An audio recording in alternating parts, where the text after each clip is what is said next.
kung ano man yung meron tayo. Um, ang ating po magiging talakayan ngayong araw ay hinati namin sa tatlong bahagi. Ano po? Sa unang bahagi ay ating tatalakayin yung principles of container gardening. No? Hindi naman kasi yan yung mag-iipon lang tayo ng lupa, lalagyan mo ng tanim, tapos yun na. No? Kailangan nating maintindihan bakit natin ito ginagawa. Bakit kailangan nating mag-supply ng uh, bakit natin kailangan mag-supply ng supplement sa kanila, bakit kailangan nating diligent. No? Ilan lang po yan sa mga pag-uusapan natin ngayong araw.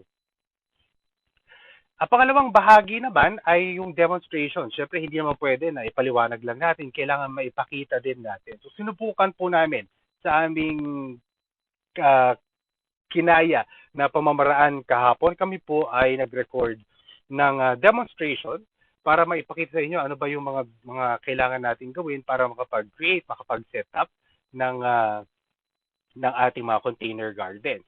At sa pangatlong bahagi naman po, tayo ay magkakaroon ng forum. Susubukan po namin i-address o entertain ang inyong mga katanungan. Yun nga lang po, kung daan-daan ang magiging tanong mamaya, hindi po natin lahat ma-entertain ngayon. Kaya po ang team na bumubuo ng ATI at Home ay maglalagak ng siguro question box. Doon po natin iiwanan yung ating mga katanungan at kami po ay magpo-post naman ng mga kasugutan from time to time. Okay? Habang tumatakbo po ang ating talakayan ngayong araw, kung kayo po ay nagnanais mag-post tungkol sa ating activity ngayong hapon, mangyari po lamang na gamitin natin yung mga hashtags na nakalagay sa mga naunang post. Yan po ay para mabigyan ng pamamaraan ang team ng Agricultural Training Institute na subaybayan ang magiging performance ng seminar na ito upang maging basihan sa mga susunod pang activities. No, hindi po to one time big time. No, by the way, this is the inaugural live stream no ng ATI at Home. Ito po yung kauna-unahang beses na ito ay isasagawa at nais po namin na ito ay ibigay na ng matagalan no para sa ating mga mamamayan. Kaya po gusto namin na ito ay maging successful.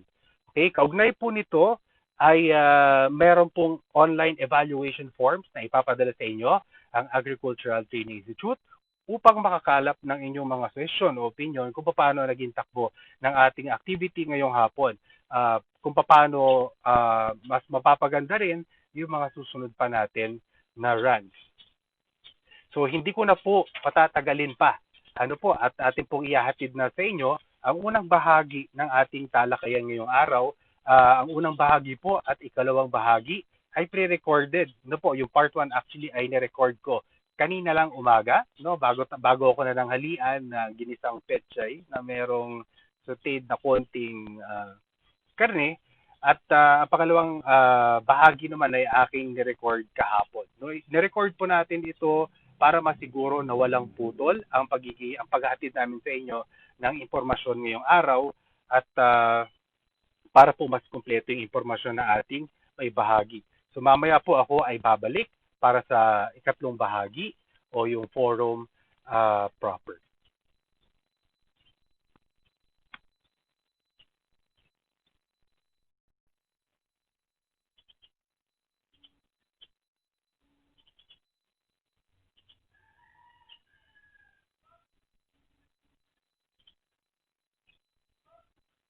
Good morning, everyone. Okay, so welcome po dito sa ATI at Home, ang ating live na online seminar on container gardening. No, I believe this is the very first na ATI at Home run na ating gagawin. Ito po ay napapanahon dahil tumataas po ngayon yung demand para sa mga trainings na gaya nito, lalo na at lahat po tayo ngayon ay nakatali no, sa ating mga tahanan at marami po sa atin na nakaisip na magtanim at magpalago, magparami ng sarili nating mga gulay sa tahanan para hindi tayo mainip and at the same time masiguro na meron tayong sapat na pagkain during the lockdown. Maraming salamat po sa Agricultural Training Institute no at kayo po ay nag-take ng initiative para po ang isang seminar na gaya na ito ay maiparating natin sa mga mamamayan sa pamamagitan ng internet. Okay, simulan na po natin no yung ating magiging talakayan ngayong araw. Ako po muli ang inyong magiging speaker sa araw na ito. Ako po si Brian. Ako po ay kasalukuyan na naghahawak ng ABF Integrated Farms and Agribusiness Center Inc. dito po sa aming lalawigan ng Laguna. Okay, by the end of this session po, you should be able to do the following. Una, ma-define natin ano pa talaga yung container gardening. At kailangan na mamaya maipaliwanag na natin ano ba ang pagkakapare-pareho at pagkakaiba-iba ng container gardening at ng mga iba pang paraan ng pagpapalago ng halaman.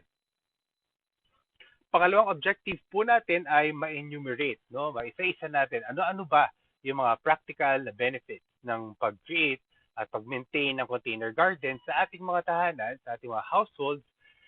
Eventually, after ng lockdown siguro, i-cluster natin yung mga families, magtutulong-tulong makapag-produce ng pagkain, and eventually, i-introduce natin ito sa mga community. Pangatlong objective, maihanda ninyo sa inyong mga tahanan yung inyong tinatawag na container gardening plan. Paano nyo babalak mag-set up ng inyong container gardens, considering yung mga basic principles na ating pag-uusapan ngayon at yung mga requirements ng mga halaman na inyong gustong itanim. And syempre, kung tayo gumawa ng plano, kailangan po ay inyong ma-implement ito. Start a container gardening movement sa inyong mga tahanan involving inyong mga family members sa pag-execute nitong inyong sinasabi nga natin na plano. Okay, so bago po tayo magpatuloy, meron lamang po akong ilang notes. Ilan po sa mga konsepto na ating tatalakay ngayong araw will be discussed via talkie. So masisingit-singit ko yung mga concepts. So make sure to have a notepad and pen handy para mas madali nyo po itong mailista o maisulat. Ang ilan po sa mga information dito sa ating presentasyon o session ngayong araw ay base sa aking personal na karanasan bilang isang farmer. Maaari pong tayo magkaiba-iba ng take sa container gardening at ito po naman ay ating nirespeto sapagkat ang klima po sa aming lugar maaaring iba sa inyong klima. Maaari din naman na yung klase ng lupa dito sa amin ay naiiba din compared doon sa klase o type or sustansya ng lupa sa inyong mga lugar. Okay. Tayo po ay bumuo ng Facebook group kung saan nyo napapanood ngayon ang presentation na ito. From time to time, atin pong sisikapin na mag-post ng ilang mga container gardening tips and tricks. Diyan, kasama po dyan yung mga how-tos, mga trivia, ilan sa mga rekomendasyon, siguro updates doon sa mga itinanim natin ngayon o bukas. So, i-check po natin yung mga post doon from time to time to keep yourself updated. So, why do we want to grow our own food nga ba? Okay, so ang unang suspetsa ko, pinag-isipan ko itong maigi, ang unang naging suspetsa ko ay dahil tayo ngayon halos lahat ay naka-lockdown at nararamdaman na natin yung hirap, yung hirap na magkaroon ng access sa fresh na fruits and vegetables. Kaya karamihan po sa atin talaga ay nakaisip na nasimulan o mag-take ng initiative para aralin at subukan yung pagpapatubo ng mga gulay at prutas na ating kinukonsume. So, ang suspetsa ko yung Enhanced Community Quarantine or ECQ has given us the time and the opportunity to really look at our situation and see how we can do better. Kasi sobrang busy na ngayon, napaka fast-paced, fast-paced ng ating mga buhay. Karamihan sa atin ay umaamot na lang ng oras para makapunta sa supermarkets at sa mga grocery stores, tapos dadampot na lang kung ano yung madadampot. At siguro yung mga pagkain natin ay very monotonous na. Kasi we don't spend that much time planning yung ating menu or ano-ano ba yung mga nutrients na kailangan natin kainin. So masyado lang mabilis yung takbo ng ating buhay. Dahil tayo po ngayon ay nakatali sa ating mga tahanan, meron na tayong luxury of time at opportunity to really look into how tayo ay nabuhay at kung paano natin gustong i-spend yung ating oras after ng lockdown. Okay, some of us have always wanted to eat healthy, nutrient-rich, and most of all, fresh food. Diba? So what could be fresher than greens harvested right at your doorstep? No, siguro ito yung isang plano na matagal na natin gustong gawin. Pero dahil tayo nagkaroon ng oras ngayon, naisip natin na finally we can work on dun sa mga plano natin na yan. Di ba? Uh, Marami po kasi ng mga produkto, mga agricultural na produkto dyan sa labas na pwedeng sabihin na they're grown naturally o organic yung paraan ng pag-harvest sa kanya. Pero the best guarantee talaga na walang chemical doon sa ating kinakain na mga gulay ay kung tayo mismo yung nagpo-produce niyan. Or kung sakali man na tayo gumagamit ng mga chemicals para maging robust yung growth, at least alam natin no kung ano yung inilagay natin doon sa pagkain na ating i-consume. Pero wala pong tatalo, the freshest food pa rin ay yung food grown right at home. Diba? Okay, aside from health benefits, growing your own food also brings economic benefits in the form of savings. So, paano nga ba tayo makakatipid kung tayo ang nagpo-produce ng sarili nating pagkain? Di ba? Una, syempre, hindi na tayo bibili. No? Pag hindi tayo bumili ng pagkain at na-harvest na natin yan sa ating bakuran, nakapagtabi na kaagad tayo. No? Meron na tayong natipid. Second, uso-uso ngayon, maraming beverages, yung mga milk tea, etc., etc. At karamihan sa mga kabataan ngayon ay talagang hilig na hilig dyan.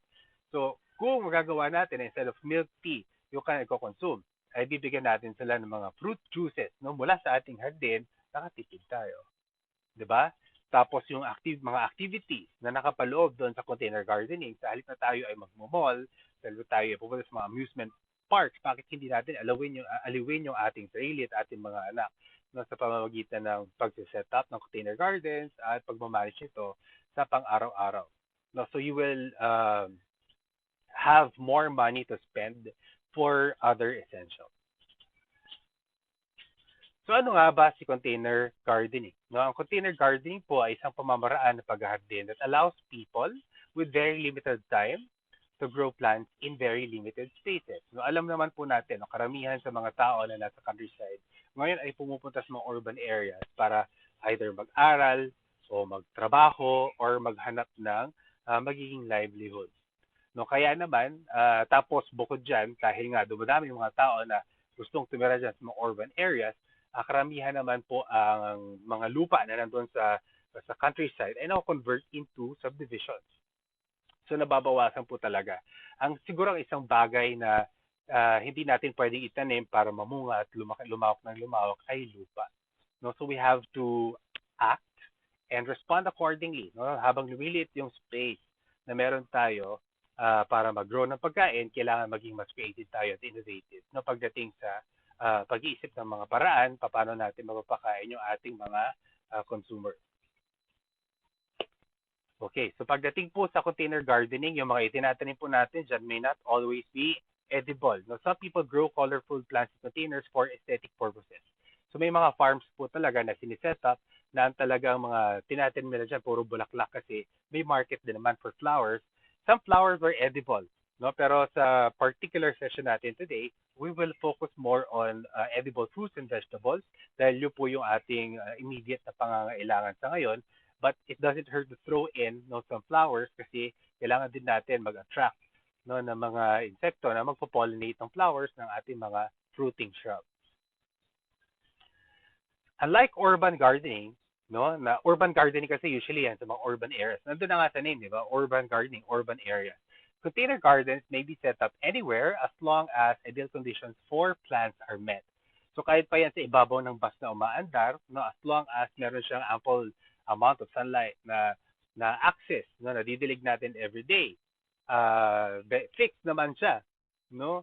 Mako-consider pa natin siya as a type of or as an example of container garden. Okay? So let's now proceed sa usapin ng mga basic principles mga dapat nating tandaan kapag tayo ay mag-set up at mag-maintain ng mga container gardens. So punta tayo sa basic principle number 1 which is location. May isa ito sa napakahalaga. No, kasi ito rin yung isa na although lugar lang yan, ito yung usually limit natin pagdating sa pagpaplano. Okay, your first task after this session is to find the perfect spot for container garden. Hindi naman kailangan cinematic, hindi naman kailangan Instagrammable, hindi naman kailangan na pag umupo ka, mukha ka ng artistahin. no? But we have to find the perfect spot para doon sa lugar kung saan tayo magsiset up ng container garden. So, yung location, space yan, no? And yung kung gaano kalawak o kung gaano kaliit yung space na meron ka will determine what types of plants you can grow in your garden. No, i-consider din po natin diyan yung size and shape na containers na gusto nating gamitin. No, mataas ba yung lugar kung saan tayo magtatanim? Ito ba yung malawak? Will it be able to accommodate yung volume ng ng tanim na gusto nating itanim, no? Siguruhin po natin na yung ating mga plants have access to at least 6 hours of sunlight each day. Ito po yung napakahalaga. No? Kung tayo kailangan maarawan sa umaga para maging malusog at masigla, lalo na po itong mga halaman. No? Kasi po yung sunlight ang nagsisilbi na energizer nila. No? Yan yung parang fuel para ma-encourage yung kailang mga dahon to produce food. Okay? So, siguro po natin that plants have access to at least 6 hours of sunlight each day. Kung mga herbs po yung ating i-grow, minimum of 5 po yung kanilang require. Okay, so pagdating po sa location, we should also consider yung distance of your garden to gardening materials like tools, supplements, water, etc. No, ang hirap po kasi, for example, doon tayo sa rooftop set up ng container garden, wala mo tayong access sa tubig. Tiakit din natin every day. No, baka second day pa lang umaayaw na tayo. No? So make sure na yung lugar, meron tayo ilang hakbang lamang mula sa source ng tubig, ilang hakbang lamang mula doon sa storage area kung saan natin lalagay ating mga tools, etc. Okay? So yun po yung ating basic principle number 1, which is location. Okay, the next basic principle na kailangan natin i-observe, no, when it comes to setting up and maintaining container gardens ay yung choice of plants. No? The other important task aside from location is choosing which plants to grow. No, hindi naman yung parang kung ano lang ang gusto nating i-grow, yun lang i-grow natin. No, it doesn't work that way. So paano po ang ating dapat tandaan dyan? Do not strive to grow all plants at once. No, may tendency kasi tayo mga Pilipino na maging sobrang excited na we want to grow everything at once. No, pero dahil karamihan po sa atin ay mga beginners, at ngayon pa lang natin naaralin kung paano mag-grow nitong mga halaman na ito, siguro a group of 5 different plants is a good start. Okay, so paano natin pipiliin? Kung 5 yan, paano natin siya pipiliin? No, we will conduct a market scoping or survey na amongst family members to identify fruits and vegetables with the highest demand. Kasi sino ba, no, para kanino ba tayo gumagastos? Gumagastos tayo para sa mga family members natin. So if we're going to grow food right at home, sino ba kakain? No? So kung ang kakain niyan ay yung ating mga anak, asawa, mga relatives, bakit hindi natin alamin ano ba yung mga paboritong gulay, paboritong prutas, no, ng mga miyembro ng pamilya para doon tayo magfo-focus.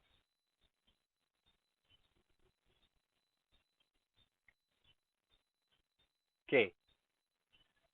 Next, consider growing behavior or requirements ng halaman. No, baka naman sobrang excited ka yung itinanim mo, tumatakad pala ng 10 feet, tapos yung space mo ay mga 3 feet lamang. No? Pwede naman tayo na gumamit ng internet para mag-research no, regarding sa mga fruits and vegetables na gusto nating i-grow. No, tingnan natin kailang behavior, tumatangkad ba yan ba ay gumagapang, yan ba ay shrub, no? Throw in some flowers, herbs, and spices. Kanina banggit ko, throw in some flowers because kailangan natin maka-attract mga beneficial insects that will help us no, pagdating doon sa pollination ng mga flowers, for example, ng tomatoes, eggplants, etc. para naman mag-bear sila ng fruits eventually. No? Also, mag-grow din tayo ng mga herbs and spices kasi 'di ba yan yung mga palasa natin. No? For example, ginger, no, pag tayo magluluto ng tinola, mga bawang, sibuyas, no mamaya doon sa video, hawak ko yung bawang, tinawag kong sibuyas, so wag niyo na lang pansinin yun later. Okay? Okay, so now we will now proceed to the next slide. Basic principle number 3, pagpili ng containers. So your next task is choosing the containers to use. Okay, pumili lamang po tayo ng mga containers that you can carry by yourself, especially when filled with moist media. Hindi po lahat ng panahon ay merong tao dyan na mag-a-assist sa atin kapag tayo ay magtatanim. So your best bet is to select containers that you can carry by yourself, no?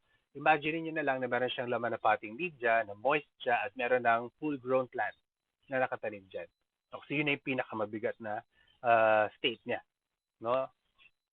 Next, na pointer, also consider the size of your plants when mature. No? Tingnan natin, ano ba yung plant width, plant height, ano ba yung behavior niyan? Yan ba yung gumagapang na halaman? No? Yan ba ay pailalim ang tubo, mga root crops? No? Tapos, tingnan din natin ano yung expanse ng roots niya.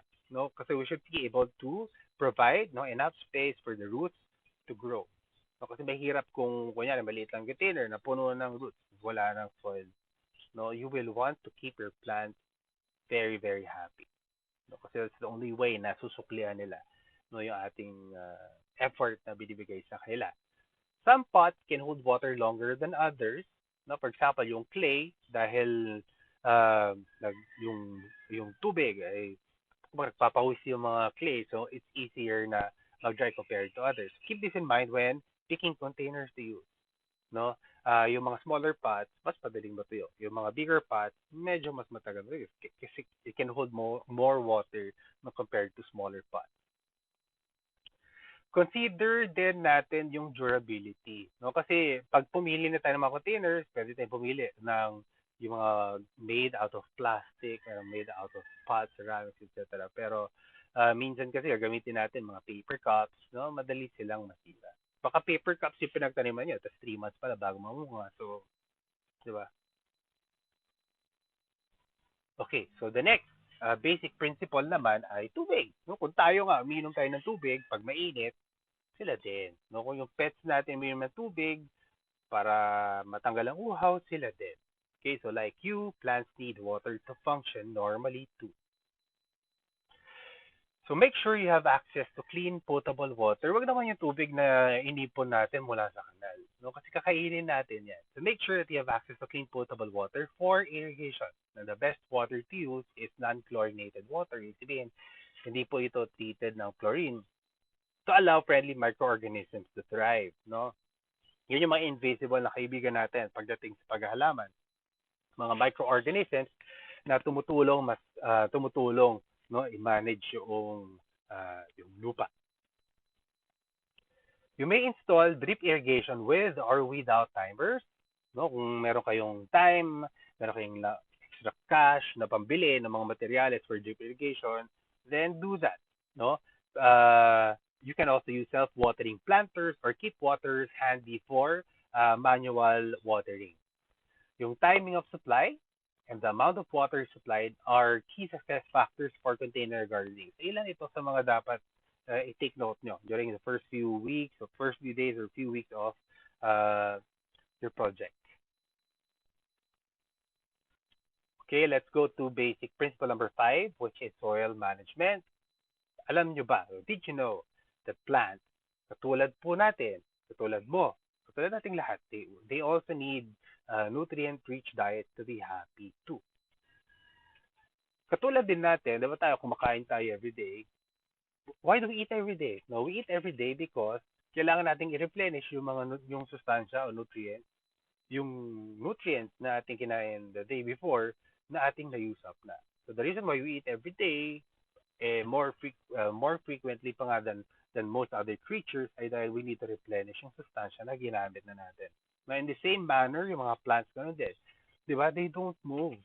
Sila ay nakatira lang sa soil. No? Yung soil natin ay merong sustansya na ginagamit din nila para mag-grow. So, kung ano man yung sustansya na yan sa lupa, nadideplete din yan.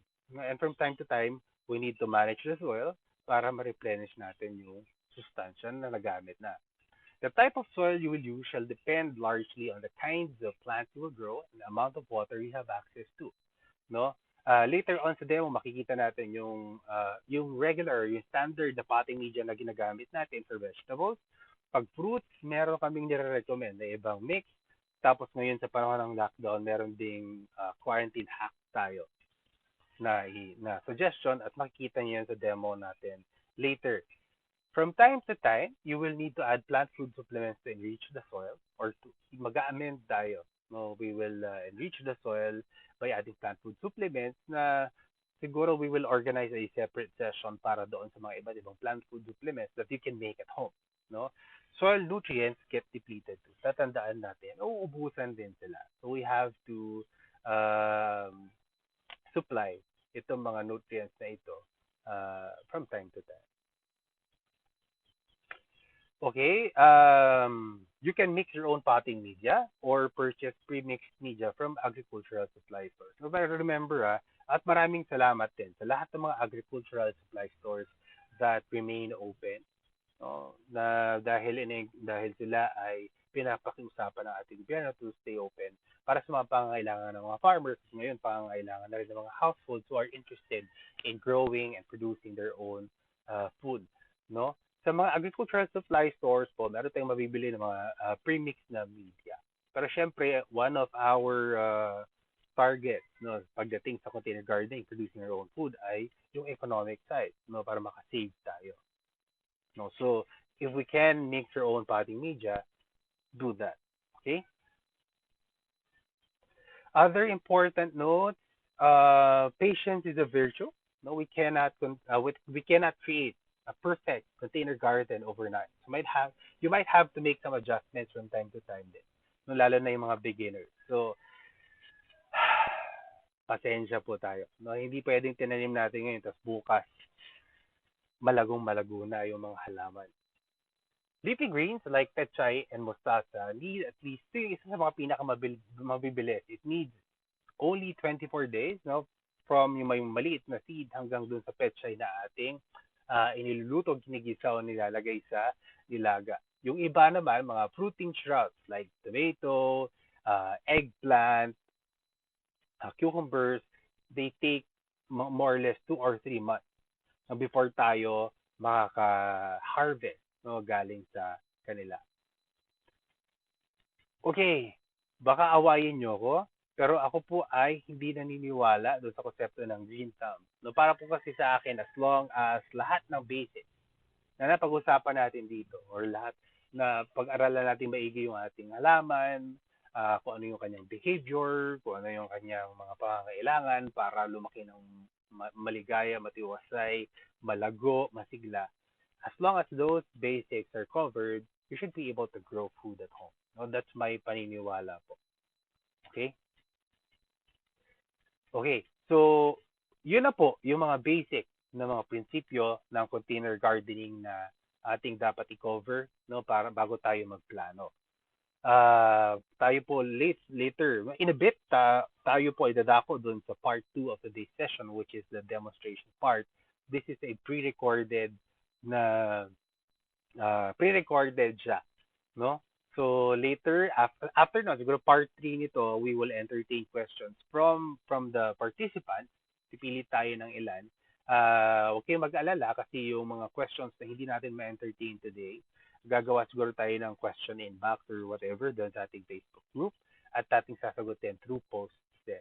No, kung kailangan ng infographics, we will try, no, to create infographics, address your issues, concerns, or questions. Okay, some details from the session. Ulitin ko lang na some details from the session shall be posted sa ating Facebook page. So this will be in the form of clips, infographics, or links to resource materials. No, baka pwede mag-recommend na ibang mga resource materials sa tingin namin ay makakadagdag sa inyong natutunan ngayong araw. Yung demo later will be guided by the acronym PLANT. No, para mas madali natin siyang matandaan. No, we will be guided by the acronym PLANT, which stands for yung letter P, pananim, L, lalagyan, lupa at lagakan. A stands for araw at air circulation. N para sa nutrisyon. T, no, para sa tubig at tala-arawan. Alam nyo pa ba ibig sabihin ng tala-arawan? And S, no, stands for suporta at sistema. Okay? So I hope meron kayong natutunan sa part 1 ng ating talakayan ngayong araw. At mamaya-maya po ay aming i-stream na yung second part, which is yung demonstration part, no, ng ating session. Okay, so please stay tuned for part